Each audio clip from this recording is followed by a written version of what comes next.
Prime നസീറിനെ കുറിച്ച് പറയുകയാണെങ്കിൽ ഒരുപാട് കാര്യങ്ങളുണ്ട്. സത്യം പറഞ്ഞാൽ ഇവിടെ നിൽക്കുമ്പോഴേ അദ്ദേഹത്തെക്കുറിച്ചുള്ള എൻ്റെ പഴയ ഓർമ്മകളൊക്കെ ഇങ്ങനെ മനസ്സിലിങ്ങനെ വന്നുകൊണ്ടേയിരുന്നു. ഞാൻ സ്കൂളിൽ പഠിക്കുന്ന കാലത്ത് ഒരുപാട് സിനിമകൾ കണ്ടിട്ടുണ്ട്. പക്ഷേ അന്നൊന്നും ഒരിക്കലും പ്രേം നസീറിൻ്റെ കൂടെ അഭിനയിക്കാൻ പറ്റുമെന്ന് ഞാൻ സ്വപ്നത്തിൽ വിചാരിച്ചിട്ടില്ല. അദ്ദേഹത്തെ കാണണമെന്ന് ഒരുപാട് ആഗ്രഹിച്ചിരുന്നു. എൻ്റെ അച്ഛൻ്റെ സഹോദരി കുമാരി തങ്കം അദ്ദേഹത്തിൻ്റെ നായികയായി 2 സിനിമകൾ അഭിനയിച്ചിട്ടുണ്ട്. അങ്ങനെയാണ് ഞാൻ മദ്രാസിലോട്ട് ചെല്ലുന്നത്. പക്ഷേ ഒരുപാട് പ്രതീക്ഷകളോട് ചെല്ലുകയായിരുന്നു മദ്രാസിൽ. പ്രേം നസീറിനെ കാണാം, അദ്ദേഹത്തിൻ്റെ കൂടെ നായികയായിട്ടൊക്കെ അഭിനയിക്കാം.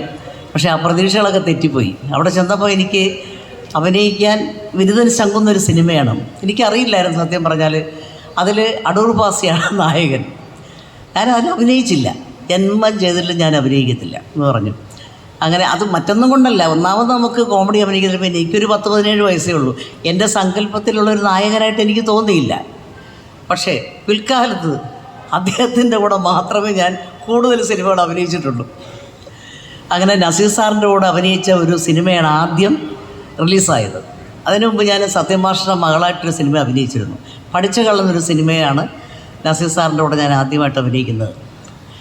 പക്ഷേ ആ സിനിമയിൽ അഭിനയിക്കുമ്പോൾ എന്ന് വെച്ചാൽ നമ്മൾ ഒരു നാട്ടുപുറത്ത്, എൻ്റെ വീട് കരുവറ്റയാണ്, ഒരു നാട്ടുപുറത്തുനിന്ന് വന്ന ഒരു കുട്ടി എന്നുള്ള നിലയ്ക്ക് സിനിമയെപ്പറ്റി എനിക്കൊന്നും അറിയില്ല.